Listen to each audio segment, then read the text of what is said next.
Bom dia a todos. Eu os convido para tomarem seus assentos para nós podermos dar início ao nosso evento de hoje. Esta é mais uma realização da ADVB, Associação dos Dirigentes de Vendas e Marketing do Brasil, a ADVB de São Paulo, que está em São Paulo. A ADVB é uma rede nacional que faz parte da Federação Nacional das ADVBs. Este evento, Fórum de Temas Nacionais 2017, vai ser brilhantemente apresentado, dirigido pelo professor Dr. Simão Davi Silber. Eu queria pedir ao nosso amigo Lívio que viesse aqui na frente para nos ajudar aqui no início da apresentação. Então, inicialmente, muito obrigado a todos vocês, a todos os que vieram em mais esse evento da ADVB. É um prazer recebê-los aqui. Queria destacar que a gente está fazendo uma mudança importante na ADVB. O Lívio Giosa assume a partir deste mês, ou assumiu a partir deste mês, a presidência executiva da ADVB, ou seja, ele vai conduzir os trabalhos desta equipe que brilhantemente conduziu a reformulação da entidade nos últimos anos. A entidade está renovada graças a um trabalho de uma equipe de abnegados. E eu saúdo toda essa equipe na figura do Lázaro, mas todos que estão aqui e que participam dessa equipe continuarão neste trabalho com o Lívio. Eu permaneço presidente da diretoria, mas quem vai tocar o piano aí é o Lívio. Então eu peço ao apoio de todos vocês ao trabalho do Lívio daqui para frente. Todo o apoio que vocês puderem dar. É uma entidade sem fins lucrativos. Nós conseguimos renovar essa entidade, trazê-la ao século XXI, e vocês vão ver cada vez mais. O nosso trabalho não é de falar, é de fazer, e nós estamos fazendo essa renovação, honrando a história da entidade, que tem mais de 60 anos. Eu queria agradecer ao Guelfon Diagnóstico, o Sarles Guelfon, que está aqui, que tem sido um patrocinador importante das nossas causas, e executa um trabalho na área da saúde bastante diferenciado. Queria agradecer também ao Francisco Araújo, que é sócio-diretor do Hotel Terras Altas, que tem me ajudado bastante a fornecer algum subsídio para que a entidade pudesse chegar aonde está. Eu saúdo o Fábio Arruda Mortara, que é vice-presidente da Abigraf, ao Evandro Corado Oliveira, da APSA, diretor-presidente, a Marilene Maritoni, que é da Associação Paulista de Medicina, ao administrador Antônio Carlos Cassaro, que é conselheiro do CRA de São Paulo, e José Francisco Marcondes Neto, da Federação de Câmaras de Comércio e Indústria Venezuela Brasil. Além deles, temos vários companheiros aqui, como a Graça, que foi a criadora e idealizadora, Maria das Graças Bigal, foi a criadora e idealizadora do IBGESP, ao qual a ADVB se associou no início. Participamos do startup dessa entidade, e essa entidade hoje faz o treinamento para capacitação das pessoas para as funções públicas, que é da mais alta relevância. Não adianta a gente falar a importância disso, basta ler as notícias, né? E a ADVB participou, até alguns meses atrás, desta entidade.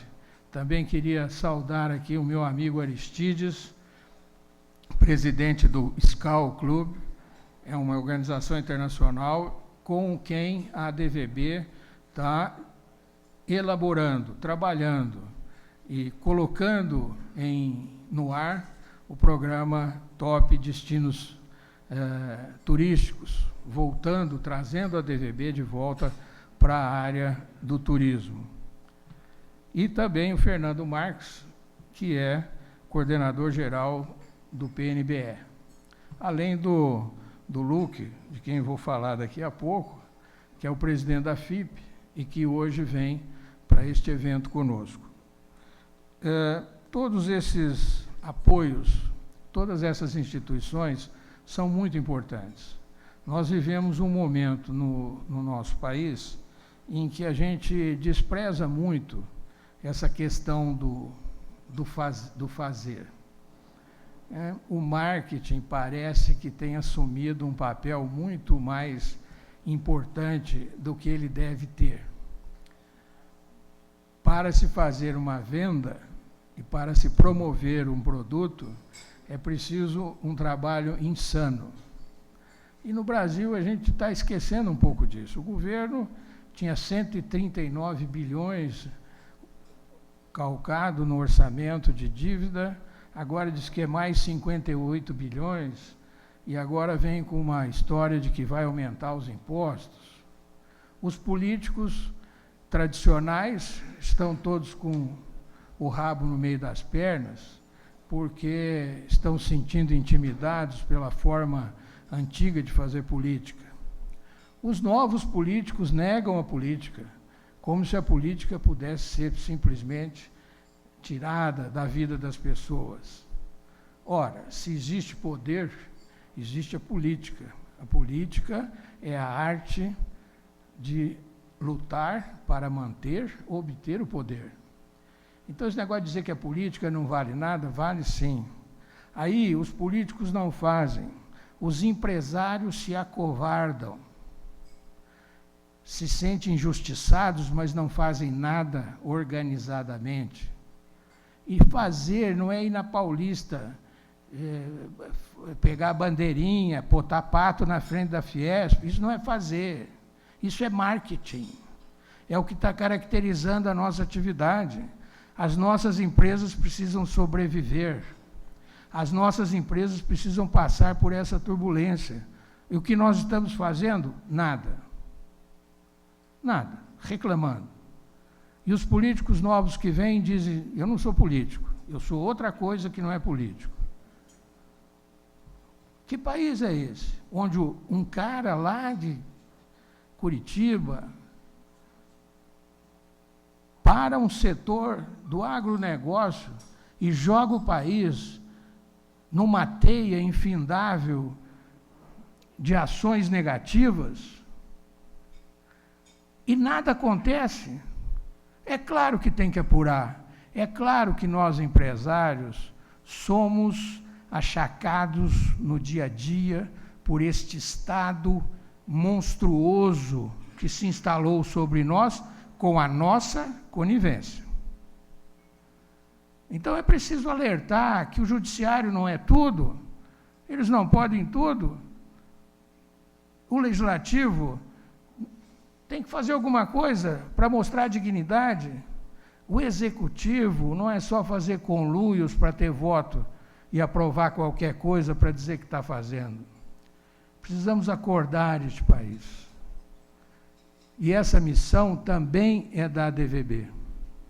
Essa missão também é da entidade que não representa ninguém. A ADVB não representa ninguém, nenhuma categoria específica, nem industrial, nem comercial, nem de serviço. Mas é a entidade que pode agir como age há mais de 60 anos, atendendo os interesses mais altos da nação e capacitando aquele que realiza. Hoje estava me lembrando da importância de vendas, me lembrando de um empresário, pegou a malinha dele, saiu lá da minha terra natal com a malinha dele e abriu o mercado dos Estados Unidos e depois o mercado mundial para o sapato masculino brasileiro. Quem fez isso foi um vendedor. Ninguém se forma em vendas. Ninguém nasce e diz, eu vou querer ser um vendedor.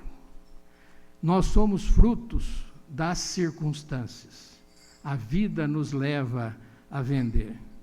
Isso não quer dizer que não temos que capacitar a nós mesmos e as pessoas às quais a gente atua. Então, a nossa entidade representa a mais sublime das atividades da área econômica, que é o comércio, a venda. Colocar o produto para ser adquirido pela comunidade. Para fazer isso, a gente tem que falar, sim, do nosso país, falar do nosso Estado, falar dos nossos políticos, falar dos nossos defeitos, falar dos nossos erros, saudar os nossos acertos. Então, estão aqui duas pessoas que eu gosto muito, e deixei para mencioná-los no final, o Faveco, que é o presidente do conselho da DVB, e que tem dado uma estrutura e um horizonte muito importante para todos nós, e o Miguel Inácio, que foi presidente da DVB durante vários mandatos, é hoje presidente da Federação Nacional da DVB. E, Miguel, nós vamos fazer um evento nacional com as ADVBs, né? Hoje o nosso evento está sendo transmitido pela internet, como todos os eventos nossos. Então, vamos fazer um evento nacional e vamos ver se a gente capacita a nossa entidade para esta rede nacional que é tão importante, que você já dirige. Eu vou deixar o Lívio com a palavra, ele vai falar sobre as realizações presentes e futuras, e gostaria imensamente de agradecer a você, Luque, pela consideração, por estar aqui hoje e por podermos firmar um convênio da mais alta importância. Teremos um indicador, 2 indicadores, ainda não sei como vamos fazer, da nossa atividade, que poderá nortear a atividade dos nossos parceiros, né, que necessitam de informações nessa área. Então, a FIP não tem entidade mais credenciada que ela para nos ajudar. Então, deixo vocês com o Lívio, volto aqui depois, fique à vontade, e vamos... fico aqui, tá bom.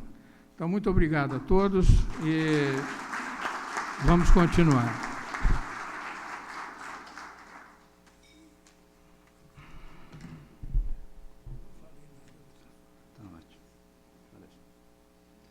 Bom dia a todas e a todos. Agradecemos a presença de cada um de vocês aqui. Hoje é uma manhã especial, não só por essa conjunção de direção da própria DVB, mas principalmente pela presença da presidência da FIP, através do Carlos Luque, do professor Davi, que não só nos dará a oportunidade de explicar um pouquinho à luz do seu conhecimento na palestra que está programada para hoje, mas principalmente para que nós assinamos um termo de parceria inédito entre FIP e a DVB.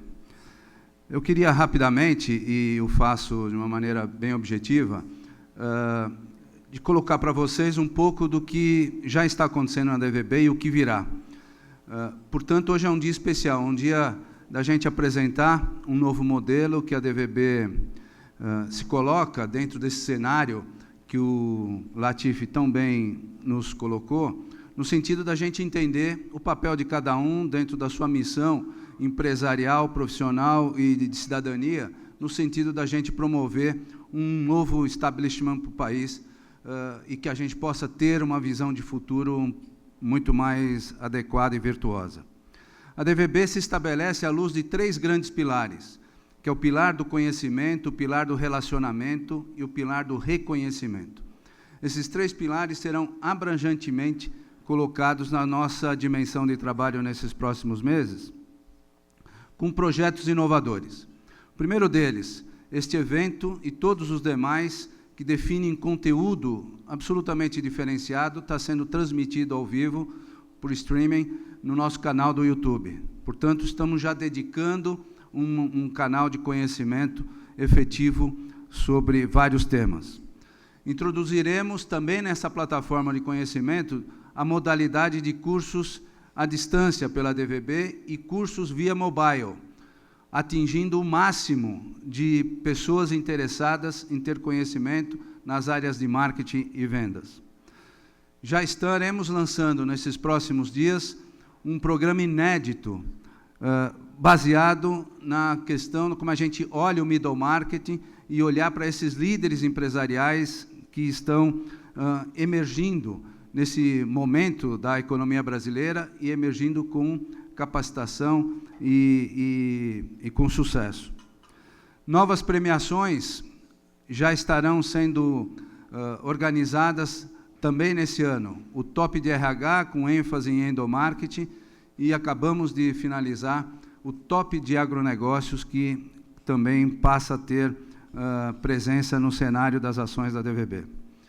Estamos elaborando e prevendo já para meados desse ano o nosso programa de TV, o Sala VIP ADVB, com a batuta do Faveco, que tem uma super liderança nessa atividade, e já estamos definindo todo o processamento. Várias parcerias estratégicas estão sendo já desenvolvidas, esta que hoje assinamos com a FIP, com a BRH, com a APSA, com a Sociedade Brasileira da Gestão do Conhecimento, com a ANEFAC, o Evandro da APSA está aqui, já está nos acompanhando e tendo esse painel de entendimento entre as entidades. Parcerias com mídias expressivas nacionais, já estamos comandando e, portanto, alargando mais a presença da DVB no cenário nacional. Portanto, todas essas ações já acontecerão nesses próximos meses e, sobre a mesa, destacamos algumas atividades programadas já para esse próximo período, que é o nosso evento da DVB Mulher, no próximo dia 4 de abril. Peço que vocês possam olhar com atenção e divulgar este evento. O nosso curso Técnicas Modernas de Vendas, que está comandado pelo professor Alfredo, está aqui do nosso lado, já com vários inscritos. Então, vocês têm a programação dos cursos no verso e na frente o documento que consagra este evento já para este próximo sábado.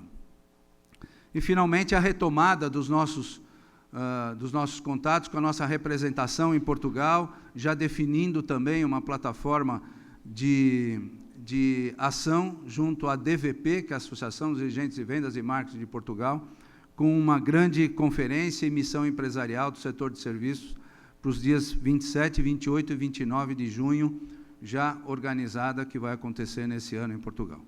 Portanto, a gente tem aí um caminho bastante realizador e espera ter a presença dos nossos parceiros, amigos, nessa programação. A presença aqui do nosso amigo Sebastião Miziara, que é o presidente da União dos Vereadores do Estado de São Paulo, vice-presidente da DVB, saudando o Miziara, saudamos a todos os políticos que estão aqui, e eu não mencionei. Obrigado, Latif. Vamos ficar junto aqui, Latif, que nós vamos fazer hoje um fato também inovador, quando a gente quer consagrar os novos associados, né? Tanto os associados pessoa física quanto as pessoas jurídicas, e nós queríamos fazer aqui uma homenagem especial, e, para tanto, por favor, Lázaro, você pode nos trazer o certificado?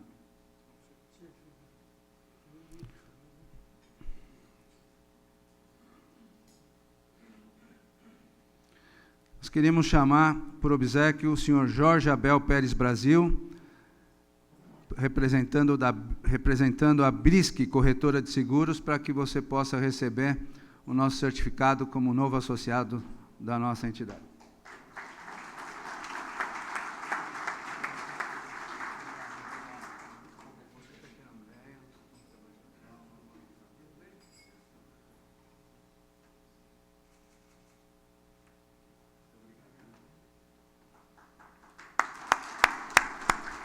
E é para participar bastante, viu, Jorge?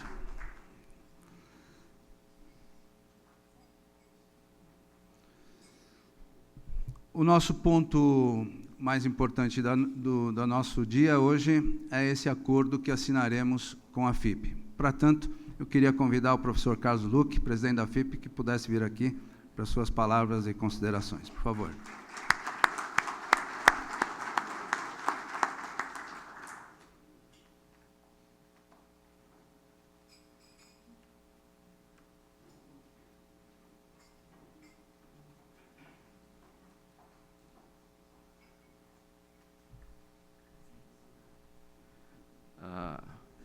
dia a todos.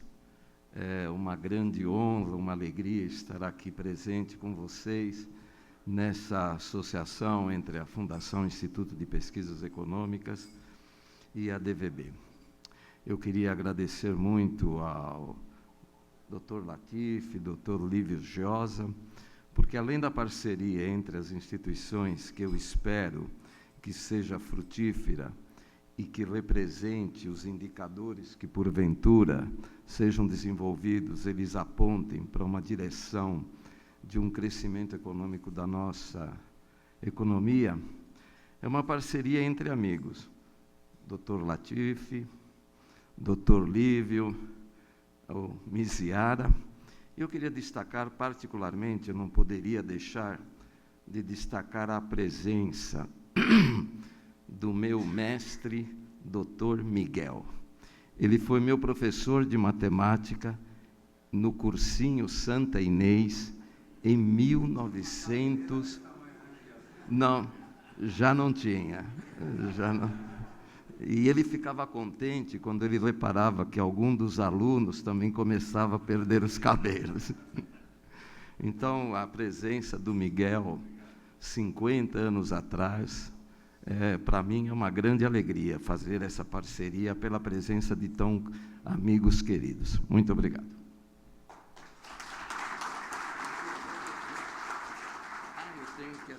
Nós vamos assinar agora o nosso termo de compromisso. E eu só queria destacar, Lu, que você me permite, os objetivos principais deste termo, que é desenvolver uma parceria que promova ações de pesquisa, estudos, desenvolvimento de conteúdos ligados às atividades de marketing e vendas. Desenvolver indicadores de marketing de vendas da DVB-FIP. Nós teremos uma plataforma inédita no país com esses indicadores. E, com isso, definir as melhores empresas com estratégias de marketing e vendas por um determinado período. Definir um ranking dessas empresas por categoria de atuação. Organizar pesquisas que projetam dados voltados para a área de marketing e vendas das empresas, dimensionadas à luz da economia de São Paulo e do Brasil, bem como sobre responsabilidade social e sustentabilidade nas empresas, que é uma pesquisa que o nosso Instituto de Responsabilidade Socioambiental já realiza, e agora nós vamos ter a chancela efetiva da FIP. Organizar, coordenar eventos, fóruns, palestras e conferências com o objetivo de difundir e gerar conhecimento. E aqui um outro dado muito importante, que já estamos elaborando juntos, né, Luque, que é organizar e coordenar o Fórum de Desenvolvimento Econômico do Estado de São Paulo, na capital e nas diversas regiões administrativas do Estado, de modo a dimensionar uma visão futura para o crescimento do Estado, envolvendo a iniciativa privada, os órgãos públicos e o ambiente acadêmico. Então, estes são os termos principais e vamos fazer essa assinatura neste ato.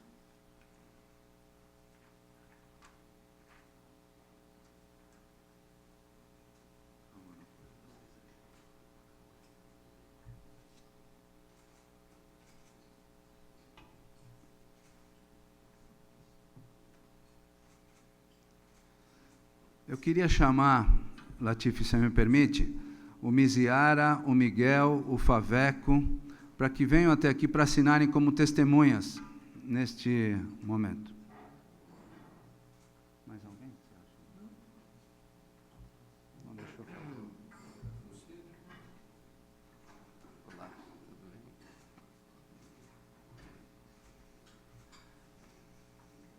Doutor Miguel.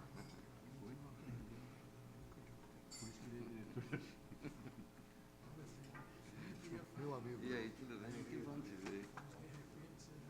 Miguel foi seu professor. Vou de matemática. Senhor Davi, o senhor quer vir aqui já também assinar, por favor?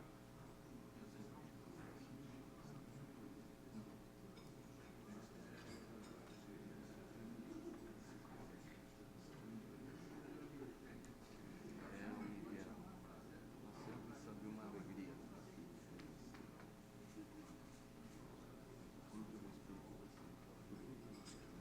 Por obséquio, Francisco Semeraro, onde você está? Eu estou tentando localizá-lo. Onde?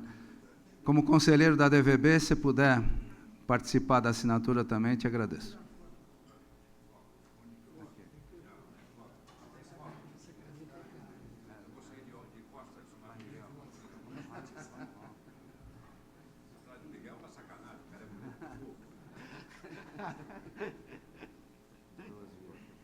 Como é que você está? Bem?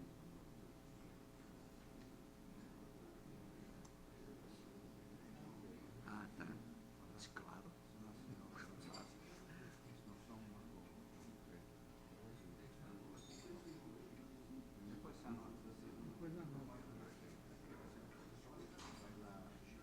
Vem cá, Chiquinho. Puxa vida. Professor, o senhor já assinou? Não, estou na Aqui fila. na fila. É. São duas vias.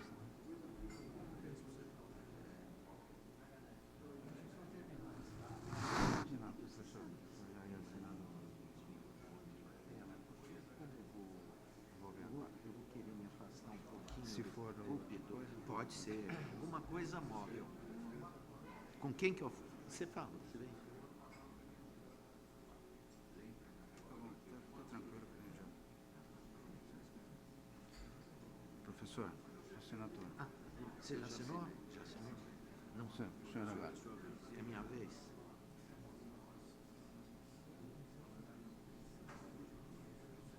Chiquinho.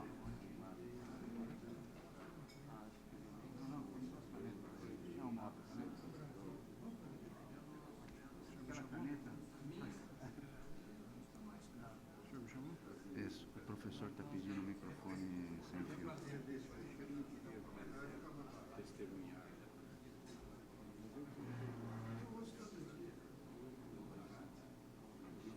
Só mais um minutinho, que esse é um momento muito importante para a DVB, no sentido de termos as testemunhas oculares da história, assinando esse entendimento entre as partes.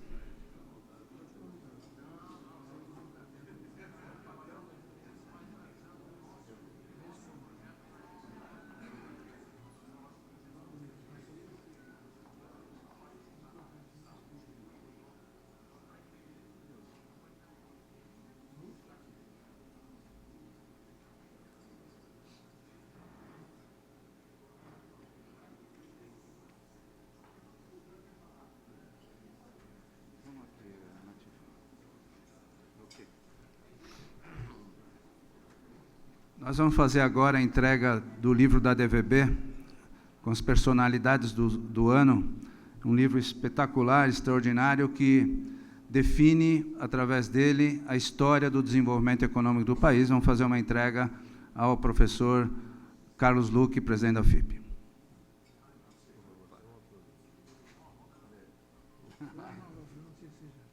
Não, não tem. Vamos ali.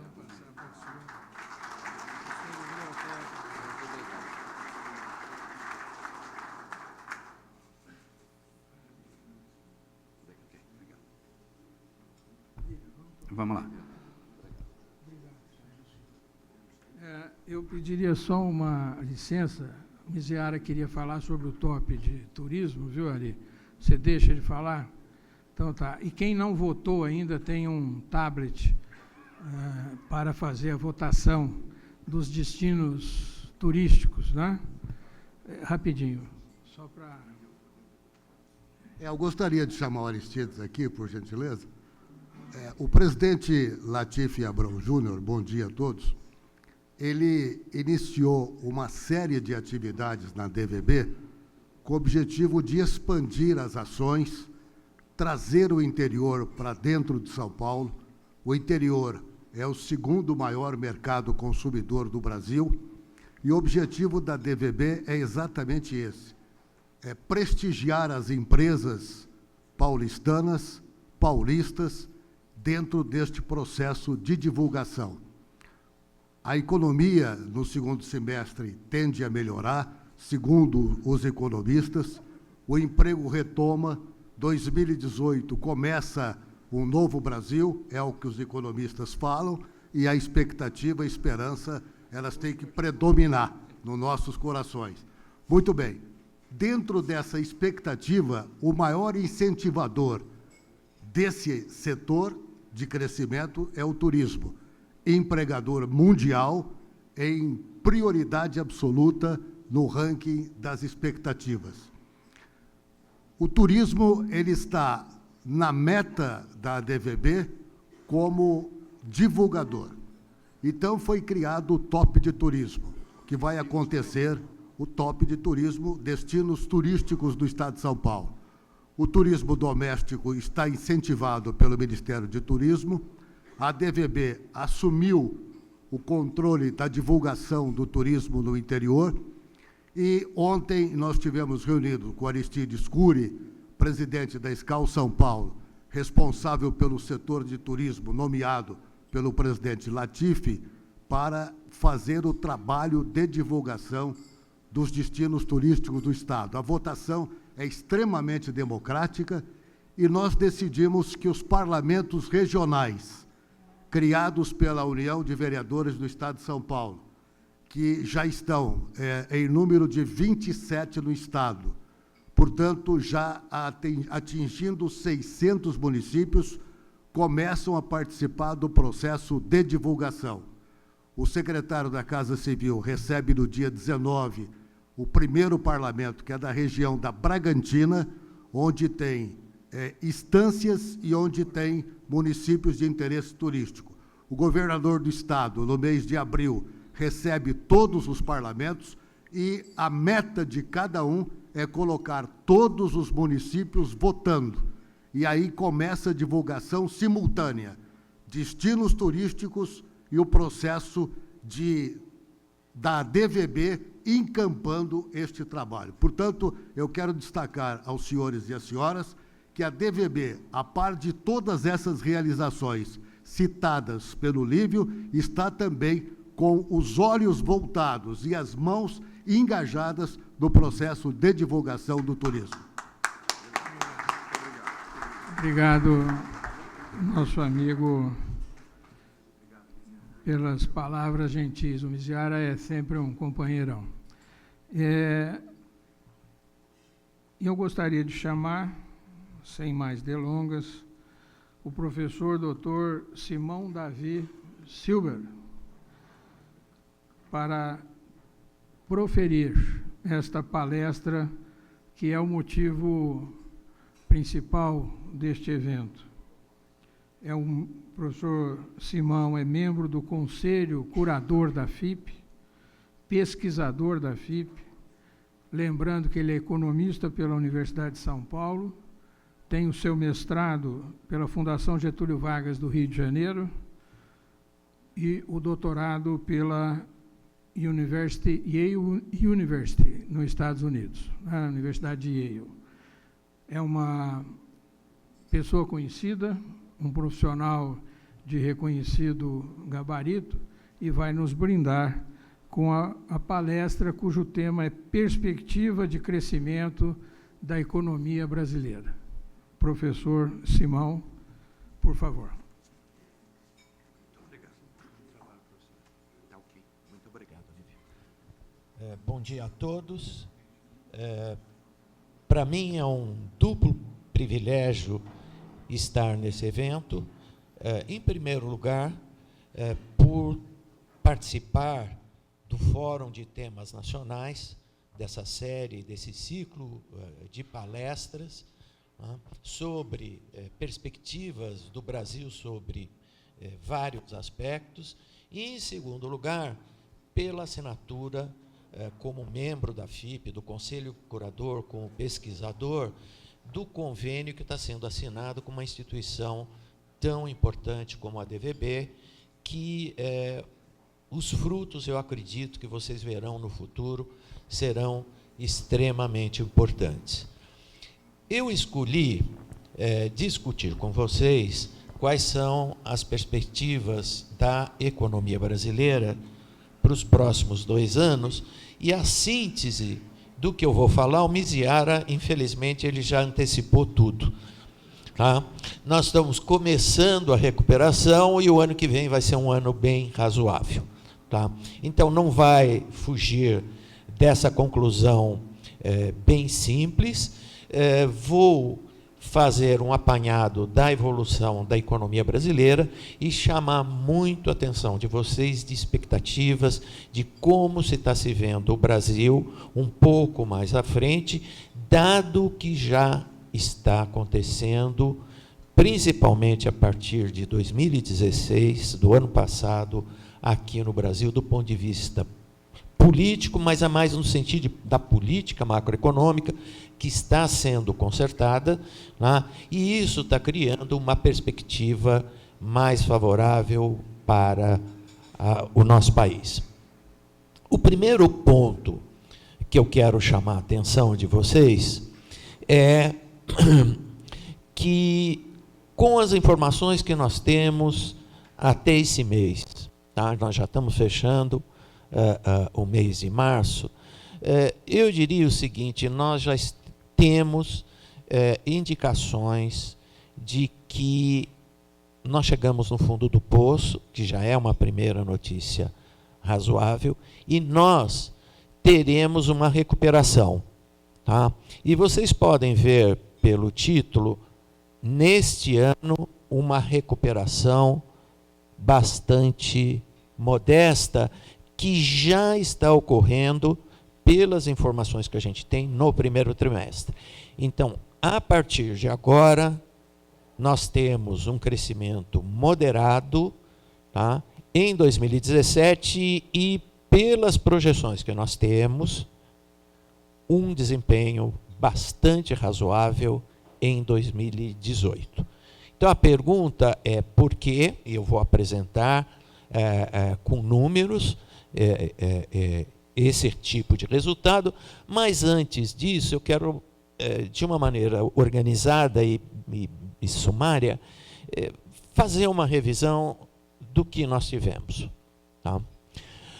O primeiro ponto que eu quero chamar a atenção de vocês é o seguinte: quem sobreviveu passou para o teste definitivo. Nós nunca tivemos uma crise das proporções dos últimos 12 anos. Mais do que isso, desde 1900, nós temos dados sobre o comportamento do mercado brasileiro. Tá? Então, em 116 anos documentados, tá? Essa foi e eu chamo assim, batizei assim, já faz uns 2 anos, a grande recessão brasileira. Uma coisa é recessão, que é uma coisa que faz parte do jogo. Outra é uma grande recessão, como a que a gente acabou de atravessar. Então, portanto, é um processo de reconstrução econômica e institucional. As instituições brasileiras, na parte econômica, não vou falar na parte política, elas ficaram muito comprometidas. Tá?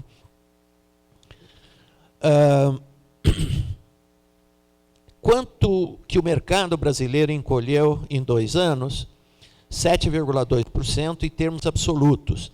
Em termos per capita, em média, um brasileiro ficou mais pobre 8,6% nesses 2 anos. Então, não é à toa que, de uma maneira geral, o mercado encolheu, né, pelo empobrecimento do brasileiro, e todos nós sentimos na pele, tá, com raríssimas e caríssimas exceções. A grande tragédia de tudo isso é o desemprego. Tá? O último dado disponível indica, e está para ser divulgado o dado até fevereiro, mas nós temos até janeiro de 2017, né, uma taxa de desemprego superior ao da União Europeia, que é uma região com problemas e nitidamente uma região que historicamente sempre tem desemprego elevado. Então, é uma taxa de desemprego gigantesca, tá? E nós temos praticamente 13 milhões de brasileiros desempregados, com mais 10 milhões subempregados. Então, 30 milhões de brasileiros estão numa situação difícil. Isso é uma grande crise social. Então, além de econômica, é uma crise social de grandes proporções, de frustrações de futuro, né, de planos que estavam previstos, e isso nós vamos ter que sair ressurgir das cinzas. E a boa notícia é que nós estamos saindo. Tá? É óbvio que um país de dimensões continentais, tá, com todos os predicados que tem todas as condições lá, de crescimento. Lá, o que não pode ter gestões experimentais e temerárias, como a gente teve em um passado recente. Tá? Eu vou apresentar para vocês, estatisticamente, a figura que a gente tem da recuperação e do estrago. Tá? Vocês estão vendo nesse gráfico, aliás, eu me esqueci na apresentação de informar a vocês que no site da DVB vai ficar disponível para todos essa apresentação que eu estou fazendo. Tá? Portanto, posteriormente, se alguém tiver interesse. Tá? Então, voltando então ao que eu preciso falar, cada barrinha dessa é o crescimento da economia brasileira com relação ao trimestre anterior. Tá? Então, o que aconteceu no Brasil? Nós passamos 8 trimestres simultaneamente com a economia encolhendo com relação ao trimestre anterior. Tá? O principal órgão do mundo que estuda ciclos econômicos é o National Bureau of Economic Research dos Estados Unidos. Ele define uma recessão quando a produção de um país cai 2 trimestres simultaneamente, tá? Consecutivos. Nós passamos 8. Tá, então, a boa notícia é a seguinte: a partir do primeiro trimestre desse ano, o dado vai sair um pouquinho atrasado pelo IBGE, a nossa estimativa é que já vai ter um número positivo, tá? Comparado com o trimestre anterior. Vocês podem ver que os números não são altos. Nós devemos terminar o ano com crescimento muito próximo de 0,5%, que não é nada excepcional, mas para o ano que vem um crescimento esperado de 2,5%, como eu vou apresentar na sequência para vocês. Então, esse é o panorama, ou seja, fazendo uma retrospectiva rápida do que aconteceu, tá? E o que a gente espera no curtíssimo prazo, 2017 até o segundo trimestre de 2018, quando nós vamos ter uma recuperação um pouco melhor. Aqui eu vou chamar a atenção, e é um dado empírico, vem do pensamento econômico mesmo, longevo, de 80 anos atrás. Tá? A projeção que a gente tem até o final dessa década, vocês podem ver pelo título, é uma recuperação razoável, não é excepcional. Tá? Bom, por que ela não é excepcional? Porque a variável estratégica econômica mais relevante é o que está na cabeça dos empresários com relação ao futuro. Tá certo? É o investimento. Se você está acreditando no mercado, você está ampliando de alguma forma seus negócios, esperando que o comprador esteja ali na esquina. Tá? Então, e isso eu vou mostrar para a economia como um todo, brasileira, a correlação é quase que perfeita. A hora que o empresário tem uma expectativa desfavorável com o futuro, a economia vai para o ralo mesmo. Tá? Portanto, tem que se criar um clima mais adequado para investimento. Isso tem que passar inexoravelmente por um papel do Estado num programa de concessões extremamente ambicioso, privatizações, PPPs, e tem um termo que a gente usa em economia, melhorar o ambiente de negócios. Tá, vamos ser muito objetivos. O que é melhorar o ambiente de negócios? Uma simplificação tributária faria uma brutal diferença. Não mudar as regras do jogo no meio do jogo. Você vai vestido para jogar futebol, na hora que você vai entrar no campo, fala que o jogo é voleibol. Tá? Você está despreparado para o jogo. Tá? Então, respeito a contratos, tá? Institucionalizar regras e não improvisar, tudo isso, bom, em primeiro lugar, não se faz da noite para o dia. Tá? É um programa de reconstrução que nós já iniciamos. Vocês podem ver algumas medidas, como, por exemplo, de concessão em aeroportos, foram muito bem sucedidos, tem um programa ambicioso. Tá? Então, a gente precisa de investimento. A grande variável chama-se investimento. Tá? Segundo lugar, o Estado brasileiro ele está com problemas e, portanto, dado seu tamanho, o grande ralo da República para as próximas gerações é o que a gente vai prometer de aposentadorias e pensões. Tá? E isso está no radar, está sendo discutido dia a dia, está proposta no Congresso, tem emenda daqui, conserta dali, mas isso é fundamental. O nosso futuro implica necessariamente a solvência do Estado. Tá? Será impossível termos um ambiente favorável caso a gente não consiga. E aqui eu digo o seguinte, o governo, o poder político, o setor privado, a sociedade de uma maneira geral, as empresas, estarem cônscios da restrição orçamentária de longo prazo, que ninguém pode gastar mais do que ganha, porque dá problema. Okay? Para finalizar, óbvio que o Brasil ainda tem um acesso a mercado internacional modesto. Nós temos uma das economias mais paroquiais do mundo. Tá? Portanto, negociar acordos de abertura de mercado pode ser extremamente frutífero. Nós, economistas, nesse instante, destacamos duas variáveis estratégicas, investimento e vender também lá fora. Tá? Acordos regionais, como o governo brasileiro está discutindo agora, de aproximação com a União Europeia, são extremamente importantes. Tá? Se isso não for realizado, o nosso potencial de crescimento é relativamente modesto. É isso daqui. Dá para crescer 2,5% ao ano. Esse é o tombo, o tamanho do tombo que nós levamos. Tá? Cada barrinha dessa é o crescimento da nossa produção ano a ano, medido pelo IBGE. O outro é uma projeção que está no relatório de mercado do Banco Central. Okay? E o que significa isso? A nossa população está crescendo 0,5% ao ano, significa que o poder aquisitivo médio de um brasileiro está crescendo 2% ao ano. Tá? Significa o seguinte, nosso mercado dobra de tamanho a cada 35 anos, tem que esperar uma geração. É muita coisa. Tá? Então, tem que acelerar esse processo. Tá? Então, tem que ter acesso a mercados e tem que ter espírito animal nisso.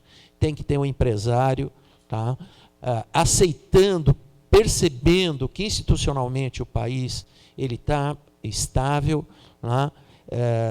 e as perspectivas para investimento têm que melhorar, senão eu diria que o nosso desempenho será modesto, dada a dimensão das possibilidades de crescimento que o país tem. Tá? Só para vocês terem uma ideia, pode parecer o seguinte, será que a nossa crise tem características internacionais, ou seja, a gente está mal das pernas porque o mundo está mal das pernas? A resposta não, nós somos hoje uma curiosidade no mundo. Tá?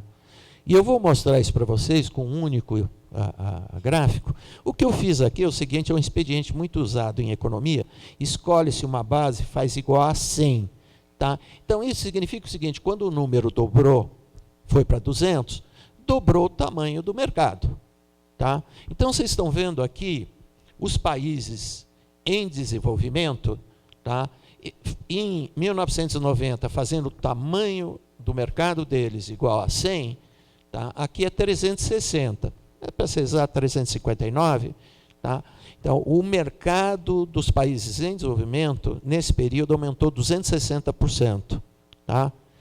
Dos países ricos, bom, a vantagem de ser rico é essa, você não precisa trabalhar tanto, né, porque você já é rico. Tá? Então, dos países ricos, o mercado cresceu 142%, e o nosso, só 86%. E vocês podem ver o rabinho lá do lado direito, nós estamos fora do padrão. A gente estava, de uma certa forma, acompanhando pelo menos a trajetória dos países ricos, ou seja, a gente estava mantendo a distância relativa, a gente não estava melhorando o nosso padrão. Quem está melhorando o padrão é quem está crescendo acima do que a gente está crescendo. Então, esse é o grande desafio da sociedade brasileira, envolve governo, sociedade civil, capacidade empresarial de organização, para fazer mudanças, né, para que a gente tenha uma trajetória de futuro melhor para o país. O ponto que eu tinha colocado como o decisivo, né, que é o investimento. Quando a gente fala em investimento, deixa eu ser bem específico, porque isso é muito específico, é um conceito muito específico em economia. Tá? É máquina, equipamento e construção. Tá certo? É isso. É ampliar capacidade produtiva, é investimento. Tá? E eu estou fazendo aqui o seguinte, em 4 trimestres, tá? Vocês têm 2 curvas. Tá? Uma é a formação bruta de capital fixo do país, tá? Em vermelho. Em azul, o crescimento do PIB. Tá? Vocês podem ver a correlação entre essas 2 séries. É 94%. Ou seja, por que a economia foi para o vinagre? Porque os empresários colocaram o pé no freio e falaram, não tem mercado, não tem por que investir. Óbvio que eu estou falando para a economia como um todo. Pode ser que um setor, um nichozinho específico, tenha se dado muito bem na crise, mas isso não é o Brasil. O Brasil é isso daqui. Tá? Portanto, se a gente não conseguir ter uma trajetória adequada de mercado, de confiança, que restaure essa possibilidade de contratação, de emprego, de ampliação de mercado, será muito difícil. Tá? Eu diria o seguinte, nós avançamos muito nessa direção e daqui a pouquinho eu vou falar desses avanços que nós fizemos. A partir de 2016, nós temos uma reconstrução institucional poderosa no Brasil. Esse governo, com todas as dificuldades, na área econômica, é uma ilha de excelência. Você tem uma equipe muito competente no Banco Central, você tem uma equipe muito competente no Ministério da Fazenda, e eles conseguiram acabar com truques contábeis nas contas do governo. Ou seja, a forma mais simples de você perder a confiança é mentir para o público em geral. Tá? Fazer uma relação promíscua entre Banco Central e Tesouro. Tá?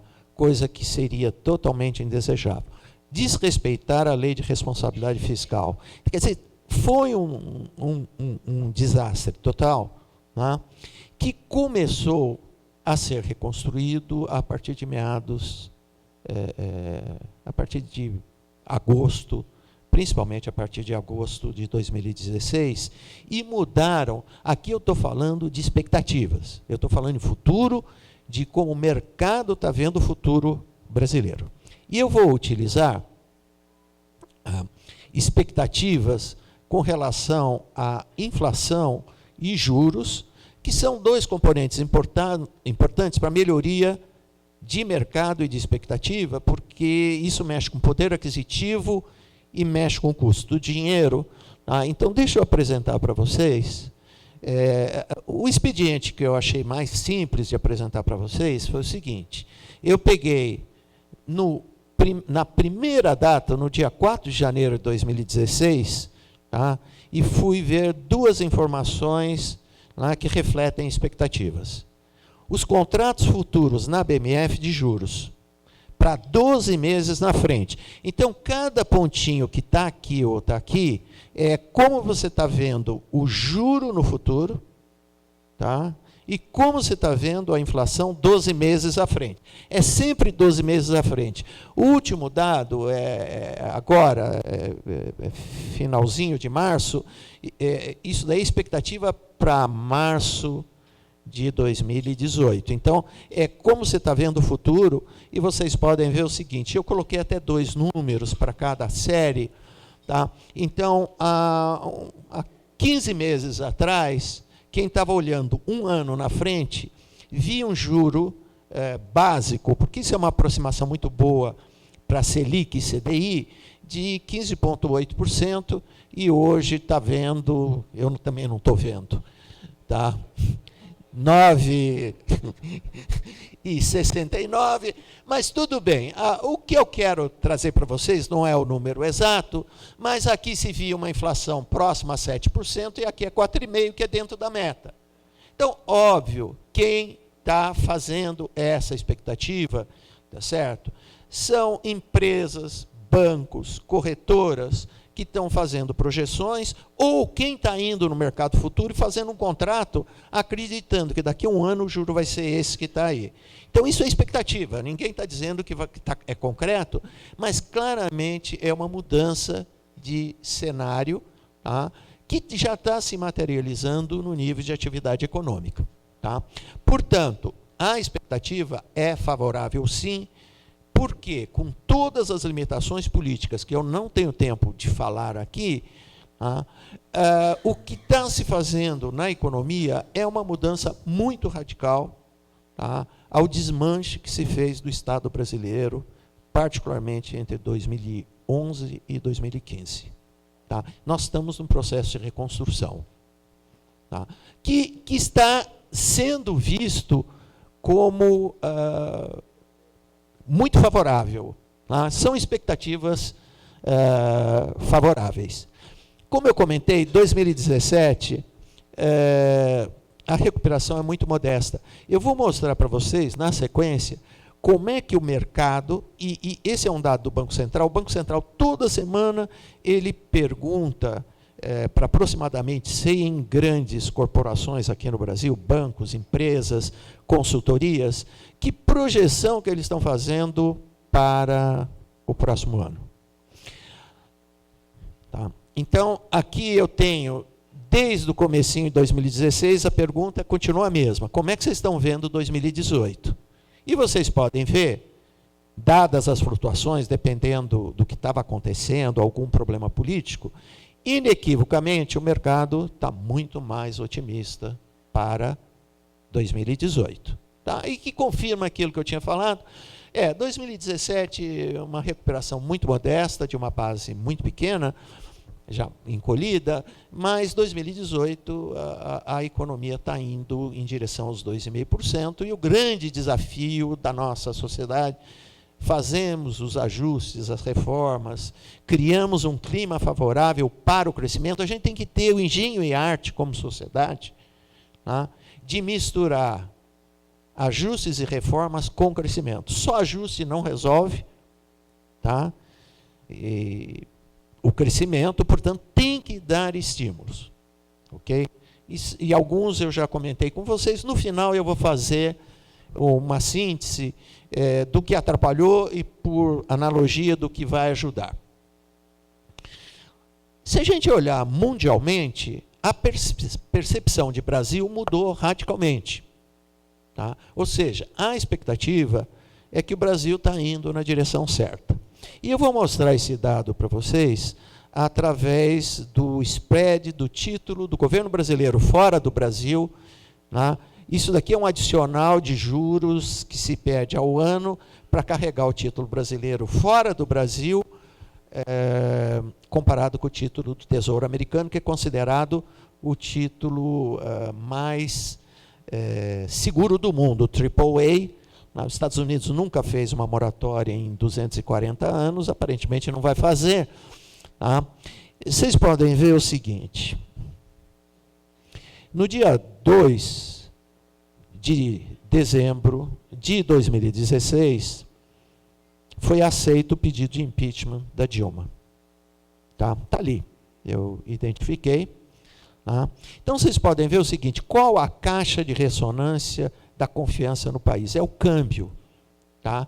Que é a curva em vermelho. Então, o câmbio está aqui, 3, 4 reais por dólar, e aqui é o risco, é o spread em pontos com relação ao título do governo brasileiro, tá? Lá fora. Então, a visão, tá? A partir do começo do ano passado, começou a melhorar com relação ao país. O risco país caiu de 550 pontos para 280 pontos. Tá? Então, ali, a visão era, o país estava desgovernado, poderia ir para a moratória. Tá? Hoje, tem governança nesse país. Tá? E essa é uma explicação pelo comportamento relativamente estável da taxa de câmbio, e a taxa de câmbio se apreciou, tá certo? Pela confiança no país, tá? E daqui a pouco eu vou apresentar alguns componentes adicionais. Ou seja, ganhamos governabilidade. Tá? E por que 2017 vão ter um comportamento modesto? Eu vou pegar uma informação que é uma informação da Confederação Nacional do Comércio, onde mensalmente eles veem o índice de confiança, por parte do empresário na área de comércio, e intenção de consumo baseado em firmeza da renda, emprego, novas possibilidades, acesso a crédito, a compra de um bem durável, que é o índice de intenção de consumo. E o consumidor ou o empresário, ele está otimista, ele vai ficando mais otimista se ele conseguir cruzar uma linha de 100, é um índice qualitativo, né, de confiança. E vocês podem ver o seguinte, que o empresário do comércio ele está um pouco mais confiante, mas ele está recuperando a confiança dele, mas não chegou na área positiva. E do consumidor ele está mais retraído, ele tem uma modestíssima recuperação e ainda muito longe do sentido de, bom, ele está preparado para ir às compras. Tá? Parece-me que nesse ano esse é um evento importante. E não se esqueça o seguinte, tudo que o consumidor brasileiro, que a família brasileira compra, representa 64% do PIB.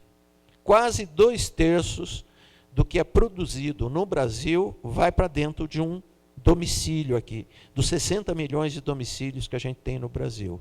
Tá?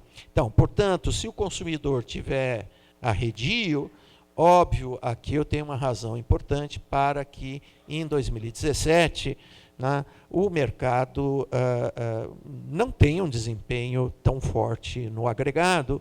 E deixa eu apresentar para vocês um fator, pelo menos, que mitiga esse resultado. É o seguinte, olha, as vendas no varejo, o nível de venda no varejo, ele parou de cair.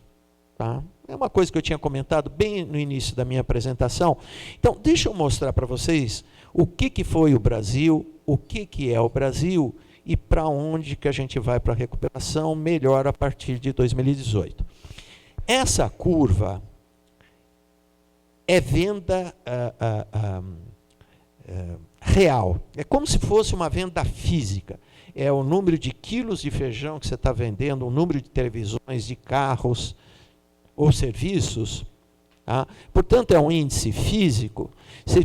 Vocês podem ver o seguinte, se o índice começou no patamar 50, quando chegou no patamar 100, e essa foi a grande mudança que ocorreu no Brasil, dobrou o mercado de varejo no Brasil, nesse período. Ele chegou até um índice aproximadamente de 115, tá? Um crescimento fantástico. Mas depois o mercado ele encolheu. Tá? Mas a diferença é essa. Nós já temos 4 meses consecutivos, vamos ter o 5º no final dessa semana, quando o IBGE vai divulgar o dado de janeiro, em que a venda não está caindo mais. E esse índice é muito abrangente, porque é para o Brasil inteiro. Tá? Como eu estou falando em macro, eu estou falando para o país, eu não estou falando para estados em particulares, mas só para ter uma ideia do encolhimento de mercado, eu fiz o seguinte exercício. No padrão atual, aonde que a gente voltou para o passado? Vocês olharem, nós estamos em meados de 2010. A venda de hoje, tá, em termos reais, descontada a inflação, é a venda de 2010. Tá? Portanto, tem muita reconstrução aí pela frente. Tá?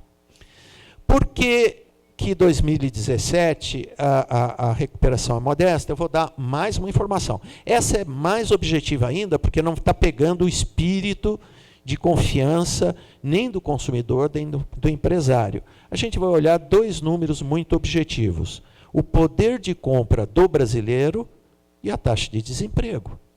Tá? A curva em azul, ela é obtida numa pesquisa extremamente sofisticada do IBGE, chamada Pesquisa Nacional a Nível de Domicílio. Tá? O IBGE, ele visita todo mês, a pesquisa de campo, a nível de domicílio, 211 mil domicílios, tá? Em 3.500 municípios. Então, é muito abrangente, pega a cidade grande, média, pequena, tá? Ok?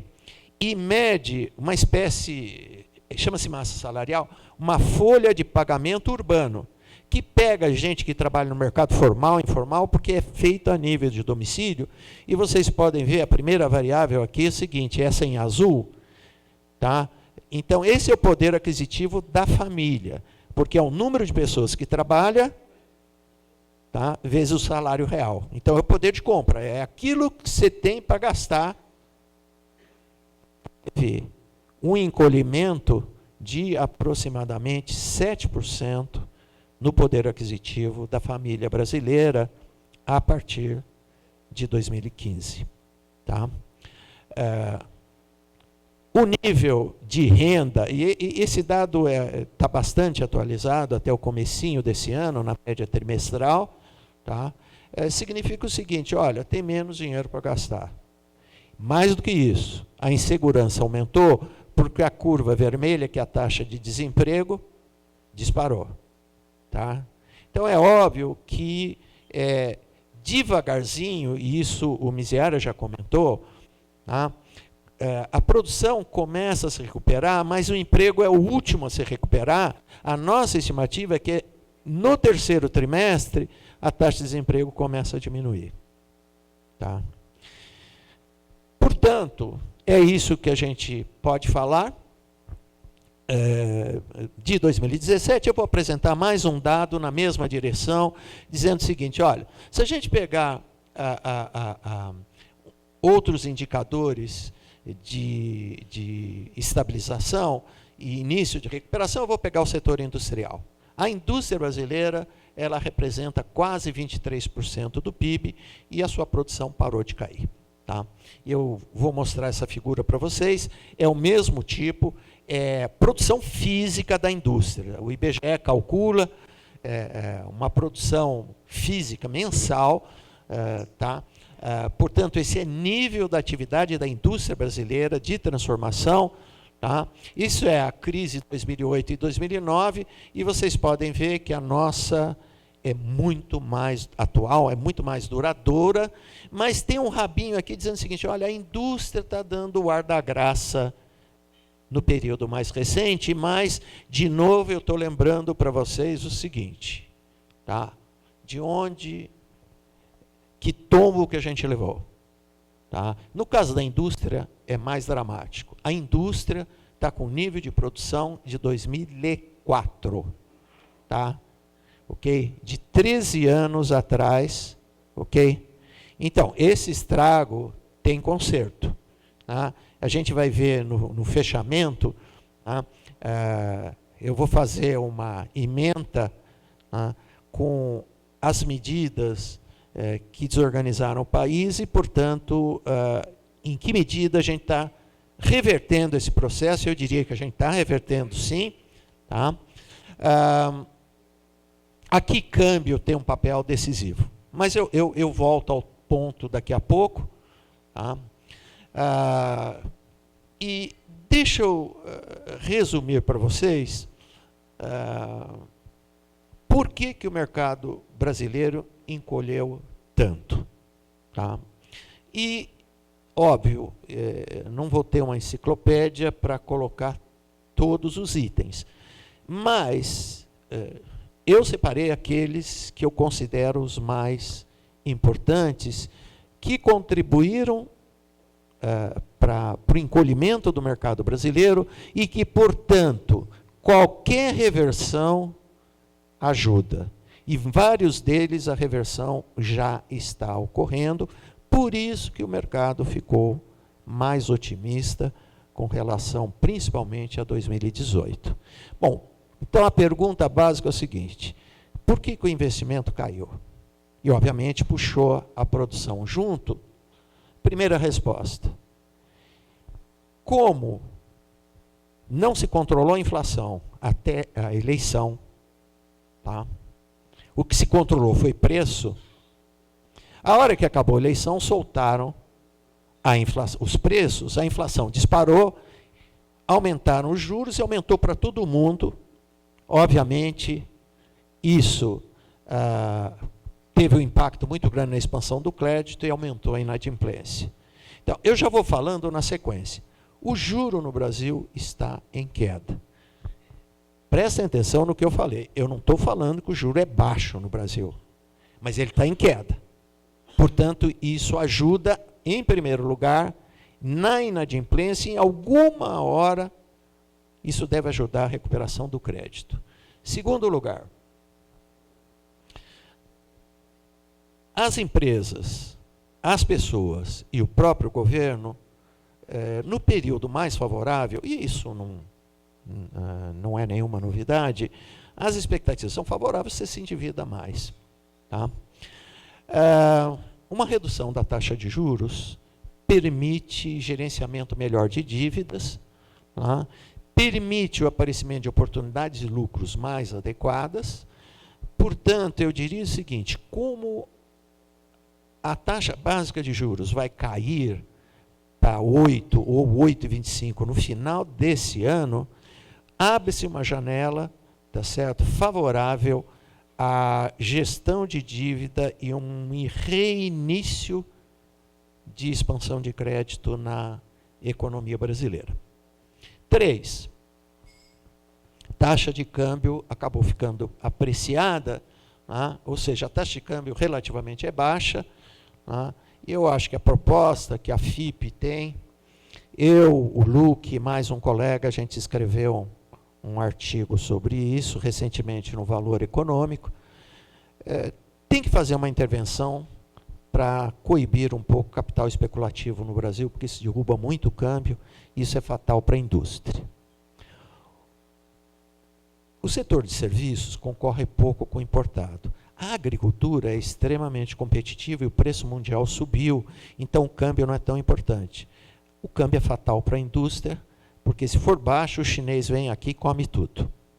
Resumidamente, de uma maneira muito grossa, é isso. Eu fui mais competente, eu não preciso de 10, eu já estou terminando. Portanto, uma proposta seria o seguinte: como o juro aqui ainda é relativamente alto, comparado com lá fora, que é muito baixo, tá? Você tem que colocar um pedágio na entrada para desestimular a entrada de capital especulativo, para fazer arbitragem de juros. Capital produtivo é muito bem-vindo em qualquer setor. Agora, para vir ganhar dinheiro no mercado interno financeiramente, para quem faz aplicação financeira, eu acho que isso daí é uma coisa muito ruim. Acho que foi uma falha fantástica do governo negligenciar o câmbio, porque veja o seguinte: por que é bom negligenciar o câmbio? Óbvio, o governo sabe por quê. Qualquer economista sabe, qualquer um de vocês sabe. Câmbio baixo ajuda a controlar a inflação. Tá? Só que mata a indústria. Tá? É o veneno da indústria. Então, inequivocamente, eu proporia que se pensasse de uma maneira muito séria, não inibir a entrada, mas vai ter que pagar um preço para fazer arbitragem de juros aqui no Brasil. Tá? Olha, a inflação de 2 dígitos pegou qualquer família de surpresa e comeu uma parte do poder de compra. Tá? O desemprego, vocês acabaram de ver, aumentou muito. Bom, a inflação caiu. Está caindo muito mais rápido do que a gente estava imaginando, prevendo. Tá? Portanto, o poder aquisitivo da família brasileira ele está começando a ficar mais preservado. Tá? Então, isso já está acontecendo. Tá? A inflação esse ano vai dar muito próximo a 4%. Qualquer recuperação de demanda para mercado interno e externo, para mercado externo precisaria um pouco mais de câmbio, tá? A indústria pode exportar. Nós temos um setor industrial bastante competitivo, mas não adianta só ter produtividade. Se não tiver câmbio, você continua sem competitividade, porque o teu produto é caro em dólar. Tá? Sexto ponto. Acabou uma intervenção extemporânea, arbitrária na economia. Tá? Então, isso atrapalhou muito investir e produzir no país. Pega, por exemplo, o setor elétrico, a hora que o governo edita uma medida provisória dizendo o seguinte: você quer renovar a concessão, tem que reduzir em 20% o preço da energia. Se destruiu o equilíbrio econômico-financeiro das empresas. Obviamente, está entregando tudo para os chineses agora de mão na bandeja. Tá certo? Então, não ter desarranjos institucionais, reconstruir a institucionalidade do Brasil, onde o empresário ele está disposto a correr o quê? O risco de mercado. Mas o risco institucional não dá, porque se o governo mudar as regras do jogo, você não está preparado para aquele jogo, então isso tem que ser feito, está sendo feito. Tá? Bom, o descontrole de contas públicas está tentando se corrigir, tá? E do jeito que foi feito, com todos esses ingredientes aqui, a credibilidade do governo foi de tal forma afetada que nós perdemos o selo de qualidade em 2015. Todas as agências de riscos passaram a considerar o Brasil um país grau especulativo, não grau de confiança, e nós podemos obtê-lo rapidamente, entre 1 a 2 anos daí pela frente. Né? Ficamos com uma economia muito fechada, paroquial, com todos esses programas e componentes nacionais que não deram certo. Deram certo numa coisa, deu uma bela de uma corrupção. Tá? Portanto, tem que abrir mais a economia. Acordos regionais são extremamente importantes. Uma reforma tributária que focasse em uma única coisa: simplificação, homogeneização da legislação do ICMS, daria um ganho de produtividade para as indústrias brutal. Está no radar do governo, eles estão estudando isso, tem uma comissão fazendo isso, e sem dúvida alguma, se não resolver o problema previdenciário, o Brasil não tem jeito. Para fechar a minha apresentação, é para lá que eu tenho que apontar? Não. Então, o país tem que criar um clima mais adequado para investimento, recuperação de mercado. Mas a gente não pode esquecer que nós temos que fazer 2 coisas. A gente tem que assoviar e chupar cana. Tá? Se não fizer ajuste nas contas do governo, a trajetória da dívida total do governo, porque o problema permeia governo federal, estados e municípios, a dívida saiu de controle nos últimos 2 anos. Ela pulou de 52% do PIB para 70% do PIB. Gente, vai ter que fazer um ajuste e vai sobrar para todo mundo. Tá? Basicamente, era isso que eu tinha que apresentar a vocês. E agora, dentro, acho que da liturgia, fica aberto, você que vai comandar esse processo. Muito obrigado.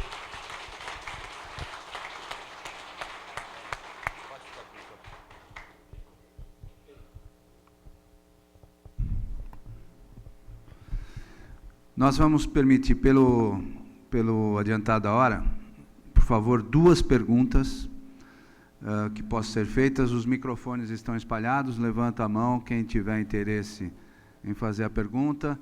O professor ficará ainda à disposição de vocês, mais alguns minutos, mas para que a gente possa encerrar no mais tardar às 10h15. Então, pergunta aqui, por favor. Newton, por favor, objetivo, bem objetivo, para que a gente possa já fazer a conclusão. Bom dia, professor. Parabéns pela excelente apresentação. Muito obrigado. Minha pergunta, com base nesse seu último gráfico, que alternativas o governo tem para resolver essa questão da dívida? Olha, eu não... No encerramento, eu quase que falei, mas não falei porque eu não queria dar uma má notícia. Mas você me provocou. Não tem saída, gente. Vai ter controle, vai ter reforma, vai ter aumento de imposto. Não tem saída. A conta não fecha. O governo já lançou ontem mais um balão de ensaio. Tá? Desoneração de folha, eles vão tirar. Ou estão se propondo a tirar. Tá? Portanto, dado o nível de recuperação modesto da economia, por esse último gráfico aqui, se não tiver um ajuste de contas, tá? E é de caixa, porque a reforma, por exemplo, da Previdência, ela não dá resultado no curto prazo. Em 35 anos, o resultado é fantástico. Tá? Então, na gestão do caixa, é controlar a despesa, o que significa também o seguinte, gente, a qualidade da educação, naquilo que depender do setor público, vai piorar mais ainda. Já é ruim, vai piorar. A segurança vai piorar, tá certo?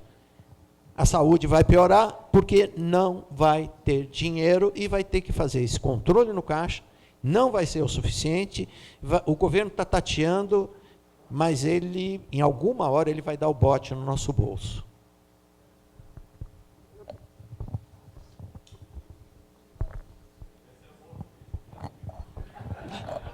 Não quis falar. Mais alguma pergunta? Um comentário rápido seu sobre a questão da super safra e sobre se o congelamento, mais uma vez, da tabela de imposto de renda já não é um aumento de imposto e qual a relevância disso? Sem dúvida alguma, né?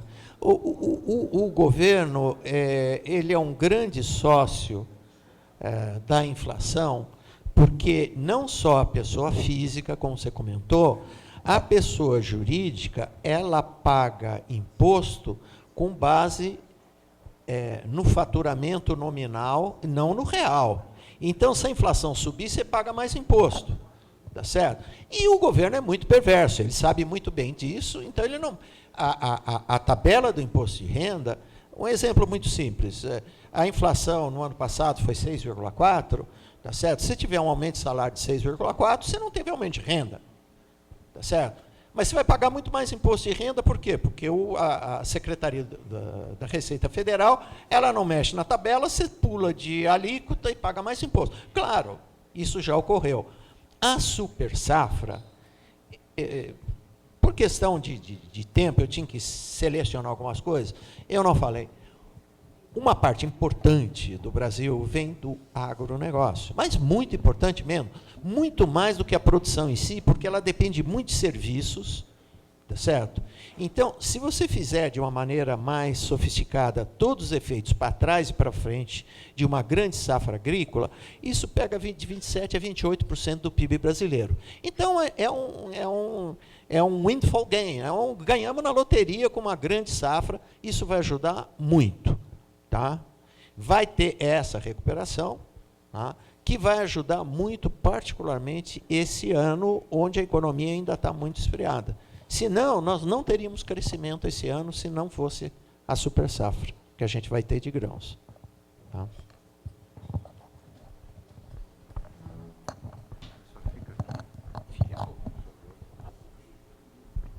Pedir para o professor permanecer aqui à frente. Lázaro, por favor. Queria chamar o Faveco, o Miguel e o Miziara, por favor, que venham à frente para que a gente possa entregar estes mimos ao professor.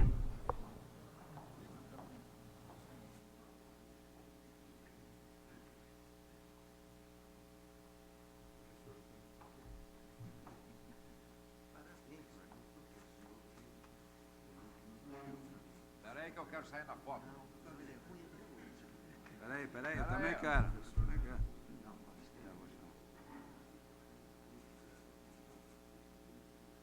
Professor Luque, só pode vir à frente também, por favor? Bom, então vamos fazer as fotos tudo de novo, tá? Vai pegar só o rabicho? Peraí. Pode vir, professor. Pode vir.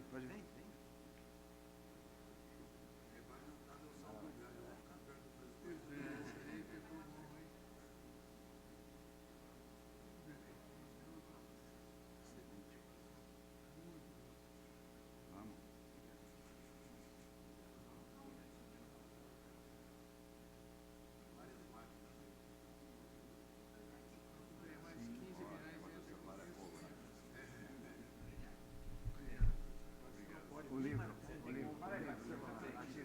precisa de 3 páginas de mão. O livro para o professor. Ah, que legal. Estava invejando muito, pensei que eu não fosse ganhar. Enquanto o nosso presidente Latif entrega o livro ao professor, gostaria de pedir a todos vocês uma grande salva de palmas por essa palestra brilhante do professor Simão.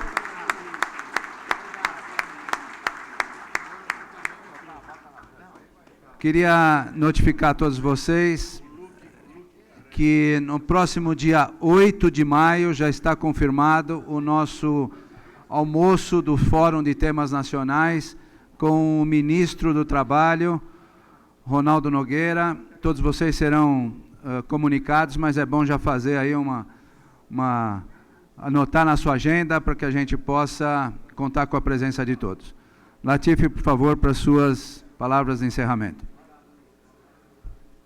Muito obrigado à presença de todos. Obrigado ao professor Simão pela brilhante explanação, né? E que essa explanação possa servir de subsídios aos nossos raciocínios, nos nossos negócios, né? Nós tratamos com a realidade e vamos ter que trabalhar bastante para recuperar todo esse período que nós voltamos para trás. Aliás, é um país que não foi destruído, tem mais de 500 anos, não será agora que nós vamos destruí-lo totalmente, tá certo? Então, nós vamos continuar sempre com... Não conseguimos destruir ainda, é um país indestrutível. Então, nós vamos continuar trabalhando. E eu espero que todos possam ter obtido mais subsídios com mais esse trabalho nosso da DVB. Agradecer o Lívio, agradecer toda a equipe da DVB, a Andréia, a Leine, o Lázaro, todo mundo que trabalhou para a realização desse evento. Obrigado a todos e até a próxima oportunidade.